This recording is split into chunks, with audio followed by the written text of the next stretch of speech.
about putting our trust in Christ, for he is our hope. In Christ alone, my hope is found. He is my light, my strength, my song. This cornerstone, this solid ground, firm through the fiercest drought and storm.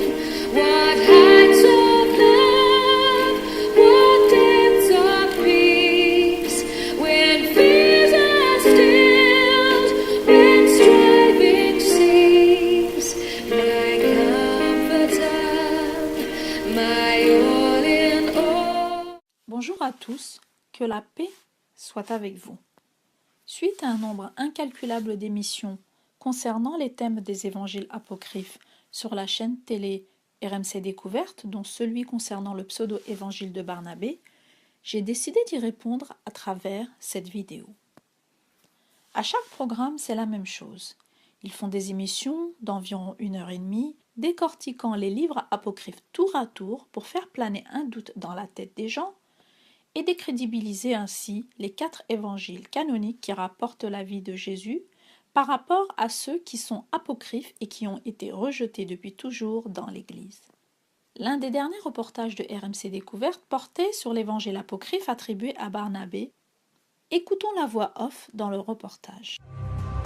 L'évangile de Barnabé présente en fait la version islamique de Jésus.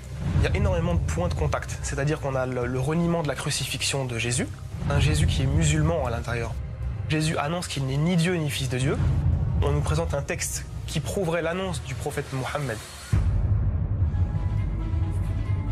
Qui est Barnabé? Quel est cet évangile? Est-il véritable? Quelle révélation contient-il exactement? Peut-on historiquement y croire? Comment un évangile, donc un livre qui raconte la vie de Jésus, peut-il corroborer le texte sacré des musulmans? Pour comprendre l'évangile de Barnabé, nous devons remonter le temps jusqu'aux origines même du christianisme et de l'islam. Car si ce qu'il révèle est vrai, ce manuscrit mettrait en doute les fondements de l'Église. Cet évangile remettrait en cause 2000 ans d'histoire.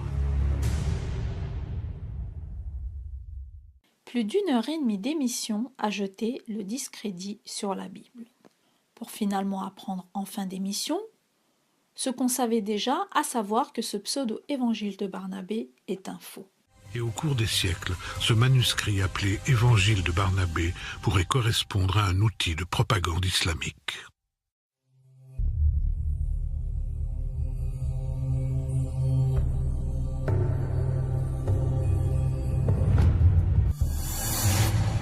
Définitivement, notre enquête prouve que ces manuscrits, espagnols, italiens, n'ont rien à voir ni avec Barnabé, ni même avec l'évangile que l'on dit rédigé au VIe siècle.